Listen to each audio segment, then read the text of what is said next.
Good morning. This is Kamera. We're on Numbers 11 through 13, day number 47. That's 47 days of reading God's Word. Uh, what's about to happen, guys, is some seriousness. The children of Israel began to complain. They complained about their hardships. Realize their hardship was just traveling. The only person we read about who was actually doing anything were the Levites. But the children of Israel were complaining about their hardships. God got upset. And clearly they must have thought that they can complain outside the camp because that's where God's fury reigned. He just set ablaze people outside the camp. And so people were like, oh, Moses, we need, please talk to God. Have him to stop. So Moses talked to God. And so God stopped the fire from killing people. And so how about people still complaining? You had foreigners who were among a few foreigners were among the children of Israel. They're complaining about Egypt. In Egypt they had all these melons and good food to eat. And all they have now is manna. And you guys remember what the manna is. That's something God supplied to the children of Israel every night. He gives them manna. They take it and they cook it and make it like some type of bread for them to eat. But they were upset. They wanted some meat, and they complained that they wanted meat. And so they're crying to Moses. And, negativity like that can really weigh a person down. So we should pretty much understand how Moses felt in this situation. So Moses cries to God, and Moses is like, what the heck? Are you kidding me? You have me over these whiny people like I'm their mother. And this burden is just too heavy. If you want me to continue being over these people, I'd rather just die. Kill me now. I do not want to be over these whiny, ungrateful, complaining people. And so, God, this burden is just too heavy.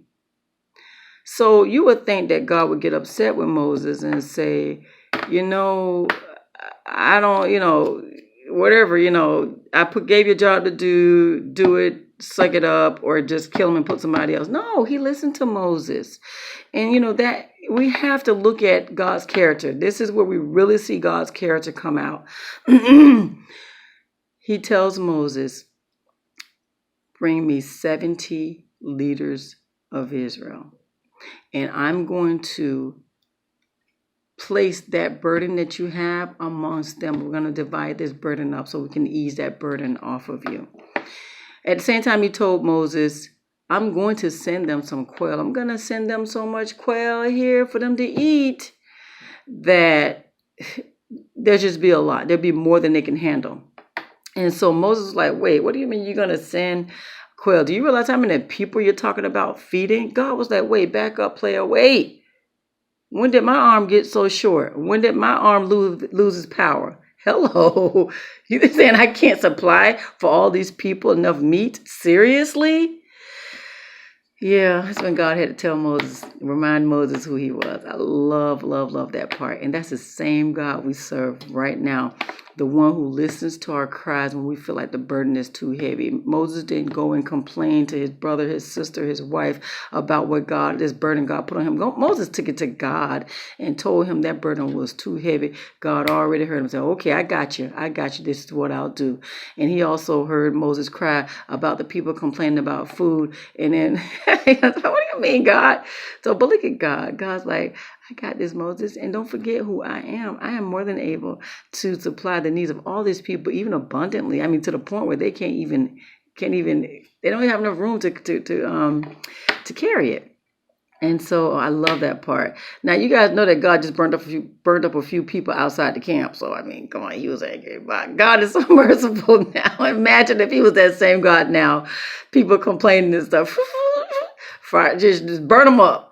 Oh, what happened to Joseph? What happened to Carl? Oh, they got burnt up outside the camp. They were complaining. So, yeah, they were at Publix and they got burnt up because they complained. And so, I mean, he is so much merciful. Thank you, Lord. So anyway, back to the promise that God had told Moses he was going to do. So Moses bring those 70 men, and God does exactly what he says he's going to do. He takes that spirit from Moses and divided amongst the 70 people. I love God so much. Oh my God. And then he sends that quail, and he sends so much of it. There was so much of it, and people started to just gorge on it. God sent a severe plague because of their gluttonous. Yes, he did. So, guys, I always think of that when people are like, they want something so bad that no matter what, they're gonna get it, regardless of who they hurt, regardless of who they neglect, and they be obsessed about getting these certain things, and they're asking God for certain things that they probably don't even need, just stuff. And I'm thinking, God will give us certain things, allow us to get certain things. He will allow us to get certain things if we're so obsessed with those things, and those things can be our downfall. So be careful complaining. Be careful being greedy. Those things can be our downfall. And I'm not talking about just food. I'm talking about things, stuff. He'll let us get those things. That part people don't get. He'll let us get those things, but they can be our downfall. So yeah, that's what happened with that. He gave them the quail, and he sent a severe plague. So how about this? Oh my gosh, it gets real. Moses sends 12 spies to the promised land. They're at the promised land. They're at the foot of the promised land. He sends 12 spies. One spy from one leader from each, or one person from each of the children of Israel. So that's 12. And he tells them, I just need you to go out, survey the land, check and see how everything is kept, give me a report of the people there, with the city, are they fortified, are they walled, or if they are open, if the crop, how well of the crop, is it fertile? And bring me some samples back. Okay? I also, as far as the people concerned, I want to know how big they are, how strong they are, if they're weak. Just come bring me back a report. Let me know what we're dealing with. So they go and they spy the land for 40 days, right? And this is the part, guys, this is the part that annoys me every time I read it, because this is real life. This is real life. You have 12 people that go out there and spy this land. Those 12 spies come back and they give their report. Oh, it's very fruitful. Oh, it's a very nice area. Yeah, it's walled. It's really nice. The crop there, oh, it's wonderful. So fruitful. I mean, look at these grapes. I mean, we take 2 men to carry these grapes. It's just very fruitful. However, the people are like giants. They are huge. And they could very well crush us. Caleb, love myself some Caleb. Caleb was like, listen, guys, we got this. He's trying to quiet the people. Now, imagine this report. You have these men coming back, and they're giving this, they're spreading this story around the camp, telling them, oh my God, those people will smash us. Caleb, one person, okay? Basically 2. It was Joshua and Caleb. But Caleb was the one that spoke up and said, we got this, guys. Let's go do this. Let's go take them down and take this land. Yeah, his one voice against all those people.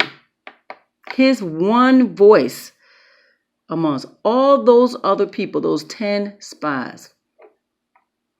And those people were so fearful. What get me though? Did they really forget who's in their presence? That part gets me every time. And that's us, guys. That's real life. When things come at us, sometimes we need to just sit back and we got to think about that thing. Who is really in my presence? Who am I serving? Who is God? Who really is God? Is he able to Is he going to give us this? Would he give us this? Wait, first of all, he promised them that. He brought them to that point, and they're supposed to get it. Sometimes, guys, you got to encourage yourself. You cannot allow yourself to listen to that negativity from other people when you know your God. Like Caleb knew who his God was and how powerful his God was. Our God destroyed Egyptians, took us up out of that place, and he showed us some miracles, and he did even more than that. We had this battle, and we won that battle. He supplies our needs. Our God is with us. We're seeing him spew fire. Okay, we see he supplies all our needs. He promised us that he was going to give us this thing. We're going to get it. Know who your God is. That's why it's so important to have that personal relationship. Really, when you guys read this word here, really give God an opportunity to prove himself. Don't ask him for no selfish stuff, no crazy stuff. Don't do that unless you really, really need. He knows what we need. Start with the stuff that's in your mind, in your heart. Those really hard things to change, watch God work. Those little things that occur in your life, ask God about those. Watch God work. I'm trying to tell you guys, this story right here, off the chain. Off the chain. You had one little Caleb saying, we got this, guys. We got this. Let's go and take it. Those people, non-factor. We got this. One person. But they spread that rumor. Those other people spread that fear amongst the camp. And so, yeah, that's day number 47.